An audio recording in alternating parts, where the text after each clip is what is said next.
Salve progressistas, eu sou o Clayson. Sim, senhoras e senhores, ele surgiu do nada. Do mesmo jeito que ele apareceu aqui no Brasil, ele sumiu aqui no Brasil, da noite pro dia, em segundos. Ele mesmo fala, ele estava lá no hospital e aí ele recebeu um pedido, uma oferta de uma viagem para os Estados Unidos, de volta para os Estados Unidos.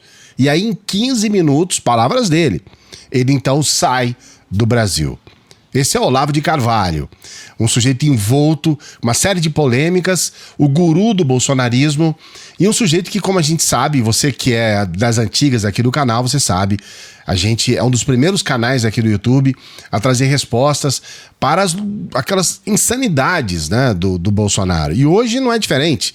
Ele fez um vídeo ontem à noite e já entrou de sola na asneira, na estupidez. E nós vamos falar um pouquinho a respeito disso no vídeo de hoje, sempre pedindo para você dar o like, se inscrever no canal, ativar o sininho, importante ativar o sininho, e dar essa força aqui pra gente no nosso Apoia-se. Estamos firmes aqui para buscar a nossa meta no nosso Apoia-se. Estamos fazendo a nossa parte, estamos trabalhando aí para você todos os dias, chova ou faça sol, com rouco ou com a voz boa, resfriado ou com saúde, a gente tá aqui firme e forte. A primeira questão que ficou assim muito nebulosa foi a própria chegada do Olavo de Carvalho aqui no Brasil. Ele entra no INCOR com uma ambulância que não é do INCOR e ele tem um atendimento em que, pelo menos até o momento, existe uma suspeita de que ele furou a fila. Inclusive, o médico que o atendeu, ele está respondendo por isso. Então essa situação cheia de mistérios de como foi a vinda dele para cá, ela ainda não foi resolvida. Inclusive o próprio Olavo fala no vídeo, olha, eu estava lá no hospital e de repente na hora que me ofereceram esse voo eu vim correndo porque eu tive uma convocação das autoridades, as autoridades chegaram até o doutor Ramiro, que é do INCOR, e aí perguntaram para ele quais eram as condições para que eu tivesse sido atendido lá, porque a suspeita é que ele furou a fila do SUS. A suspeita é que ele entrou na frente de outras pessoas. Numa situação que, se confirmar, é atípica de um canalha. Não tem outra palavra. E aí ele disse, olha, como as autoridades elas não fizeram outro pedido para que eu pudesse ir fazer ele fala que ele é testemunha, né? Então, como as autoridades não fizeram outro pedido para que eu fosse lá fazer um depoimento, então eu vim embora. Eu que não vou ficar lá esperando sentado as autoridades fazer um outro pedido. É mais ou menos esse o tom das questões do Olavo de Carvalho. É um tanto quanto assustador a cara de pau. E é um tanto assustador como que ele fica aqui no Brasil 4 meses, com uma série de problemas que ele está passando. Por exemplo, ele tem esse processo que ele perdeu para o Caetano Veloso, um processo de 2.600.000 reais. E estava aqui, nada aconteceu. A gente sabe também que existem outros processos envolvendo o Olavo, e ele estava com o endereço certo. Depois que ele saiu do INCOR, ele foi para uma clínica particular, mas todo mundo sabia onde era essa clínica, o endereço. Ele, inclusive, estava lá com a esposa, fazia saidinhas na parte da tarde e tudo mais. Estava aqui. Mas ficou lá durante um período com segurança na porta do quarto onde ele estava e numa boa, tranquilão, usando o dinheiro público para pelo menos nesse primeiro momento, né, para se tratar aqui no Brasil. Então essa situação, a gente fica um tanto quanto até ressabiado, né, porque muito parece, apesar de ainda não ter nada definido, nós temos um deputado de São Paulo, deputado estadual José Américo, ele diz que a internação segue sob suspeita.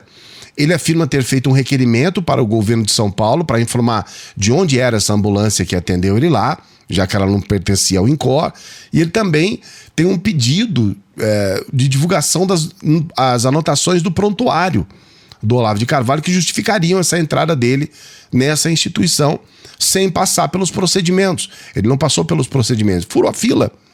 Então essas questões todas estão sem respostas. E ele ficou 4 meses aqui. 4 meses. Some, de repente aparece ontem à noite lá na casa dele gravando um vídeo. E nesse vídeo, novamente, aquele colorário de estupidez, de imprecisão, de mentiras. É incrível como que algumas pessoas ainda veem no Olavo alguma referência intelectual. Não é só por ele não ter uma formação. Eu nem vou ficar naquele negócio de falar, ele é Pepsi, como as pessoas falam, né? Nando Moura, esses dias, foi fazer um comentário a respeito das minhas críticas ao Olavo e falou que eu fico só na superfície, quando isso nunca aconteceu aqui. A gente nunca falou aqui. As críticas ao Olavo são diretamente ao pensamento dele. Então você pega um vídeo como esse, que ele diz o seguinte: a filosofia cristã, ela segue até o século XX, mas ela segue completamente sem relevância.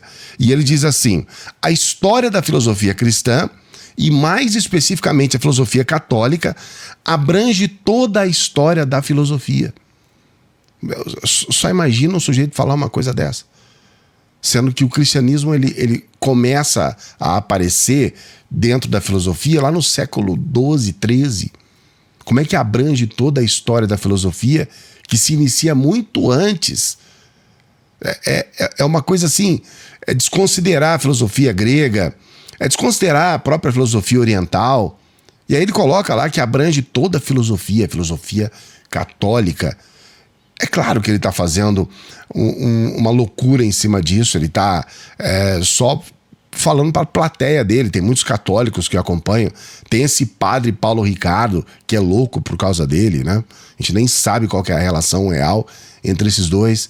E para piorar, ele faz uma crítica a um antropólogo brasileiro. Na verdade, ele é francês, naturalizado brasileiro, que é o Pierre Verger. E ele faz essa crítica falando a respeito de um dos livros que é um clássico do Pierre. Ele foi um fotógrafo e um antropólogo. E ele fez estudos que são importantíssimos no levantamento da cultura africana aqui no Brasil. Ele fez um estudo que fala sobre os povos iorubás, que é a terceira maior etnia da Nigéria, tem uma ligação direta com os escravos que vieram para o Brasil, para Cuba, e tem uma cultura abrangente, gigantesca. Se a gente fala hoje sobre orixás, por exemplo, Yansan, Ogum, Oxum, sabe, é inacreditável que ele vá se referir, fazendo uma refutação ao Pierre Verger, que é um sujeito que tem um renome internacional pelo desenvolvimento da cultura africana, que era algo que nós deveríamos fazer até hoje aqui no Brasil. O desenvolvimento da cultura indígena, da cultura africana, especialmente porque os povos originários, eles têm realmente muito a oferecer do ponto de vista da sua cultura. Esse livro do Pierre fala sobre as plantas medicinais usadas pelos povos iorubás. Ele vai fazer uma crítica e ele sequer fala corretamente o nome. Ele fala Yoruba. Ele não sabe pronunciar o nome. Em vez de falar Yorubá, ele fala Yoruba. E aí depois ele vem falar uma série de questões sobre intolerância religiosa. Os professores da PUC, eles são todos macumbeiros. Numa clara demonstração de discriminação e de racismo. Intolerância religiosa. Eles são todos macumbeiros. E aí ele pega a mitologia iorubá e tenta falar sobre a mitologia iorubá de uma forma completamente imbecil, pegando um detalhe aqui, um detalhe ali. Então, mais uma vez, volta com força total na estupidez. Estupidez. Esse é o Olavo de Carvalho. A gente gostaria que ele se explicasse sobre todas essas questões que o envolvem, inclusive juridicamente. Ele teve a coragem de falar que o FBI foi na casa dele e que as pessoas do FBI trataram ele como um professor. Olha, eles conversaram comigo como se fossem meus alunos, perguntando sobre questões filosóficas. Agora eu pergunto para você, você acredita nisso? Você acredita que o FBI vai bater na casa de uma pessoa em uma missão para saber sobre questões filosóficas? Você acredita nisso? E ele fala isso com a maior naturalidade, com a maior tranquilidade. Se quiser conversar comigo sobre filosofia, ok. Mas não. A questão aqui é policial. A questão é jurídica. Ou você acha que as pessoas que estão lá pedindo para que ele fale a respeito de como ele chegou aqui ao Brasil, de como ele foi internado no INCOR, eles querem falar de filosofia cristã católica? É claro que eles querem saber sobre questões jurídicas. E é isso que está pegando. Para encerrar, ele desconversa o assunto sobre política. Ele diz que a política é uma atividade imoral e criminosa e que é melhor não comentar. Ou seja, ele já dá uma ideia de que nesse começo ele não quer a briga política, que é o que ele realmente gosta, que é o que deu a ele algum holofote, né? Algum reconhecimento. Então, de certa forma, alguma fama para ele foi levada só porque ele falava mal do PT e das esquerdas. Não tem outro motivo para que ele tenha alguma fama além disso. Porque os livros dele são ruins, são péssimos, são imprecisos, são completamente sem base científica. E é um sujeito que se faz e que chega até um público brasileiro porque fala mal do PT, porque gosta de meter o pau no Lula ou em qualquer outro de esquerda que esteja pela frente. E que para ele todas as esquerdas é uma coisa só. É tudo comunismo e aqueles palavrões, que dessa vez não falou nenhum palavrão, estava mansinho, bem mansinho. Mas está de volta aí. Nós gostaríamos que ele se explicasse um pouco sobre todos esses problemas, né? Agora, recentemente, ele perdeu mais um processo. Perdeu o processo para o general Santos Cruz. Aí vai ter que pagar a indenização. Na verdade, um perdeu o processo pro outro, porque o Santos Cruz desceu a lenha também, né? O Santos Cruz falou a respeito dele sobre coisas assim, chamou de psicopata, de vigarista, de desequilibrado, incapaz de se expressar, personalidade histérica, desocupado, esquizofrênico. O Santos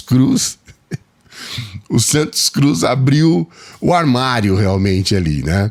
E aí um perdeu o processo pro outro. O Santos Cruz processou o Olavo e o juiz falou: os dois são culpados. Os dois são culpados. Então, um vai ter que pagar 10 mil pro outro. E essa foi a sentença, né? Tem aqui na descrição para você.